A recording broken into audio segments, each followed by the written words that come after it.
আমি একটি কল পাই আমাদের ন্যাশনাল স্পোর্টস কাউন্সিল থেকে। বলা হয় যে আপনাকে একটা সুযোগ দেওয়া হবে, আপনি কি সুযোগটা গ্রহণ করবেন? আমি ওয়েট করতাম একটা কলের জন্য।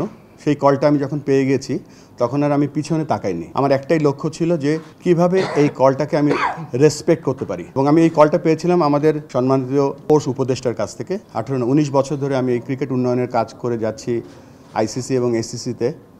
তো এটা একটা নতুন হাইটের আমার জন্য বলবো যে একটা পরীক্ষা বা একটা সুযোগ।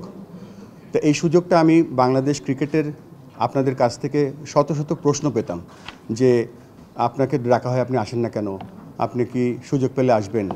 সত্যিকার অর্থে এই প্রথম গত মাসে এপ্রিল মাসের শেষের দিকে আমি একটি কল পাই আমাদের ন্যাশনাল স্পোর্টস কাউন্সিল থেকে, এবং বলা হয় যে আপনাকে একটা সুযোগ দেওয়া হবে, আপনি কি সুযোগটা গ্রহণ করবেন? আমি যে আপনাদেরকে এত প্রমিস করতাম বা আমি ওয়েট করতাম একটা কলের জন্য, সেই কলটা আমি যখন পেয়ে গেছি তখন আর আমি পিছনে তাকাইনি। আমার একটাই লক্ষ্য ছিল যে কিভাবে এই কলটাকে আমি রেসপেক্ট করতে পারি। তারপর পর্যায়ক্রমে আজকে 30শে মে আমাকে আমাদের সম্মানিত ক্রিকেট বোর্ডের ডাইরেক্টররা আমাকে নির্বাচিত করেছেন, এবং আমি এই কলটা পেয়েছিলাম আমাদের সম্মানিত স্পোর্টস উপদেষ্টার কাছ থেকে, এবং আই ওয়াজ অনার্ড যে এরকম একটা কল তিনি আমাকে করেছিলেন। আর তার ফলশ্রুতিতে আজকে একটা বড় দায়িত্ব পেয়েছি, যে দায়িত্বটা হচ্ছে বাংলাদেশের ক্রিকেট না, ক্রিকেট ইন বাংলাদেশ। বাংলাদেশে কি ক্রিকেট আছে সেটা আমরা চেষ্টা করব আরও সামনের দিকে এগিয়ে নিয়ে যেতে। আমি বিশ্বাস করি যে 11 জন ক্রিকেট খেলে না, বাংলাদেশে সবাই ক্রিকেট খেলে। আপনারা একটা খুব গুরুত্বপূর্ণ অংশ বাংলাদেশ ক্রিকেটের উন্নয়নের জন্য এবং ক্রিকেটের সাস্টেইনেবিলিটির জন্য। তো আমি আশা করব যে আমরা একটা দল হিসেবে কাজ করব।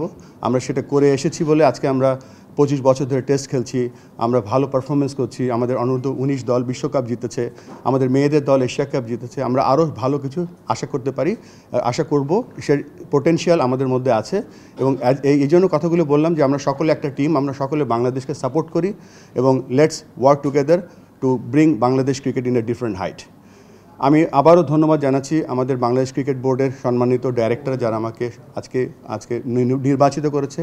এখানে আমি অভিনন্দন জানাচ্ছি আরও 2জন নির্বাচিত হয়েছেন, বাংলাদেশের 2জন ভাইস প্রেসিডেন্ট, একজন আমার পাশেই বসে আছে ফাহিম সিনহা, আর একজন আজকে খুব গুরুত্বপূর্ণ টাস্ক নিয়ে লাহোরে আছেন ফাহিম ভাই, নাজমুল আবেদিন ফাহিম। সো আমরা এই যে টিমটা গঠন করেছি, এই টিমের মাধ্যমে আমরা সামনের দিকে এগিয়ে যেতে চাই। That's it from me. আর কথার বাইরে কাজ করতে চাই।